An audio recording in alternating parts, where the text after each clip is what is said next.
Hey guys, I thought about ignoring Brexit, since that has nothing to do with India. But it just doesn't seem to go away. So fine, I'll make fun of you, Brexit. Happy? Just a few days ago, Britain voted in the In and Out referendum, or as the media dubbed it, Brexit. Because In and Out reminds British people like John Oliver that they're not getting laid. And because fear makes for good ratings, and nothing is more scary than the word Brexit. And so camps In and Out were changed to camps Remain and Leave, respectively. They're British. They do everything with class. Tomato becomes tomato, potato becomes potato, and fucking asshole becomes cheeky bastard.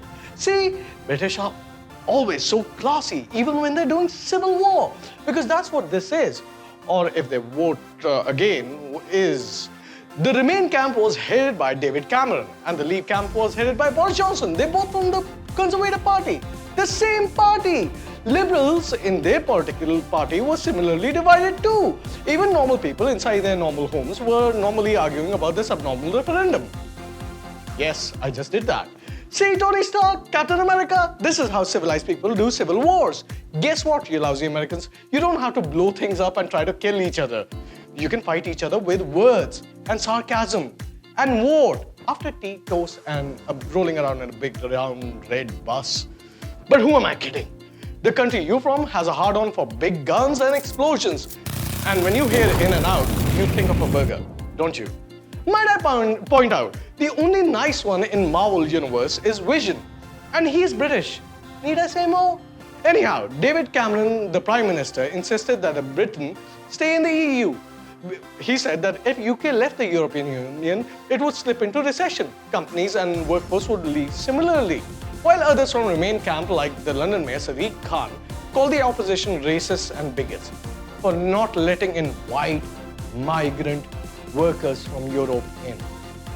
That's just an amazing argument. Man, I'm not even British and I'm starting to hate you already. How ever did you get elected? All right, you played the race card there too. Fooled everybody. Well, not this time. Because Boris Johnson and the others from the opposition urged the citizenry to leave, stating the fact that EU was superseding the laws of their own country and staying in the European single market was hurting UK's economy. They needed to deal with countries like China and India and not be obligated to give preference to Eurozone first. So it shouldn't be surprising that UK listened to racists and bigots and voted to leave. After all, Leave camp wants UK to trade with the world and not just the EU. They want the British to govern themselves and not by EU. They want to employ people on merit rather than that guy is from Romania, Dracula country. Ew! Go away, Dracula! You're too old to be a thing again. However, the media doesn't see it like that. They blame Brexit on many things, including the age divide in Great Britain. Whatever, mainstream.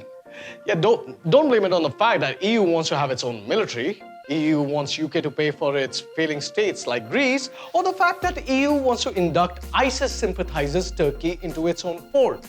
Nah, blame it on the old British people. And they never address the fact that they want Britain to stay in European Union because half of their ad revenue is going to disappear as Britain closes its borders and EU companies go away. However, some things mainstream media has been right on. The fallout of the EU referendum has hit all of us pretty hard. The pound has plummeted, the markets around the world have dipped, and now Scotland wants to leave the UK again. To which I have to ask, why? Why would you ever want to do that? Tell me one great thing the world has got from Scotland. And if you say, James Bond, I'm so kicking your butt. And you don't even have a currency. As The Rock says, know your role and shut your mouth, jabroni. And now EU has asked for a speedy divorce. First of all, EU, you weren't married to UK. All you had was an abusive relationship. They abused you and you tried to lay down the rules. Like, not on the face, don't hit me on the face. People will know we have issues if you hit me on the face. See? And now you sound exactly like that jilted girlfriends. No, you're not dumping me, I'm dumping you. I bet Slovenia will treat me better. Yeah, it will. As will Luxembourg and Croatia. Is there a point? Here's an authority I actually believe on Brexit. The F1 Supremo Bernie Ecclestone, who was adamant that his business won't get hurt, and also said, I think it's the best thing that we rule ourselves, and people will just get over this and get on with their lives. Your word, Bernie. Here's how you get on with your life. You first go to our site by clicking the link over here. Then you support us by using our Amazon link. Then you feel good about supporting your favorite YouTube joker, me.